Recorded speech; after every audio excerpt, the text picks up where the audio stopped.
I was reading one of my favorite magazines a few months back, and I came across a place called Otter Creek Farms in Calhoun County. So I had to come see for myself. There is a creek that runs through the property called Otter Creek, so we decided to stick with that. We bought the farm about 7 or 8 years ago, and it originally started as just a family place, and then when the tornadoes hit, and we had just complete devastation. We were very fortunate, didn't lose any of our bird dogs or any of our horses, but the property was just totally destroyed. Sometimes really bad things happen to really nice people. In 2011, it was a tornado that came through this part of Calhoun County, but from that came a place called Otter Creek Farms. We lost 22 hardwoods, so it gave us an opportunity to really open it up for something different, and being a quail hunting property, and that was always a passion of mine. It really evolved into the hunting. We had people asking, do you do that? What do you do? The same way as the wedding. You ought to have weddings out here. And so it just kind of started growing. We started thinking about it, and the more we thought about it, we thought, why not? We have developed it into a property that's more than just a hunting property. It's designed to be a total experience, from the hospitality to the culinary, to the service, to the lodging. And it's just kind of grown from there, and it's kind of really taken its own life now. It's just expanding into different areas that we didn't really even fathom, of corporate events to now we've built the wedding facility, and it's it's a lot of fun. It's a lot of work, but it's a lot of fun.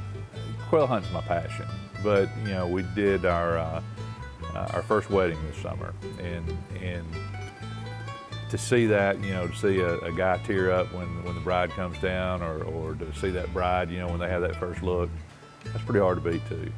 I thought I was retired, but I wasn't. Now we're busier than I ever have been with what we're doing, but it's been a lot of fun. It's had a group of SEALs came in from California last year that were involved with NRA, and we hosted them, had one of the owners of the Padres here. We've had Donald Trump Jr. here. We've had just a lot of really neat, interesting people, and it's really been a rewarding thing.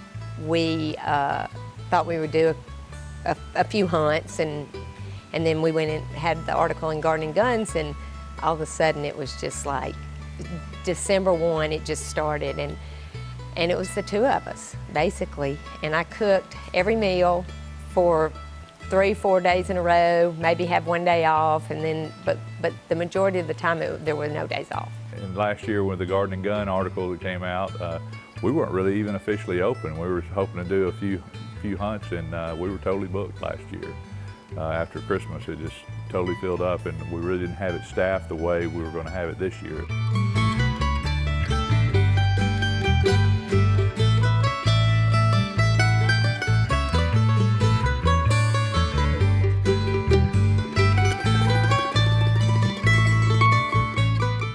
He'll get up in the mornings, he'll have a cup of coffee and a napkin, and he's trying to draw me a picture of what his next project's going to be. He just constantly, his mind never stops.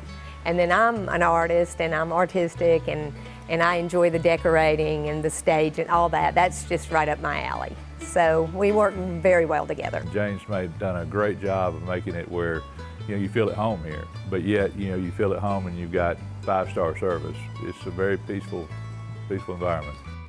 People talk about getaways to faraway places like the Rocky Mountains, but for my money it's hard, maybe impossible, to top a little oasis in Calhoun County brought back to life by Frank and Jane Brown. It's a piece of paradise. It's absolutely Alabama.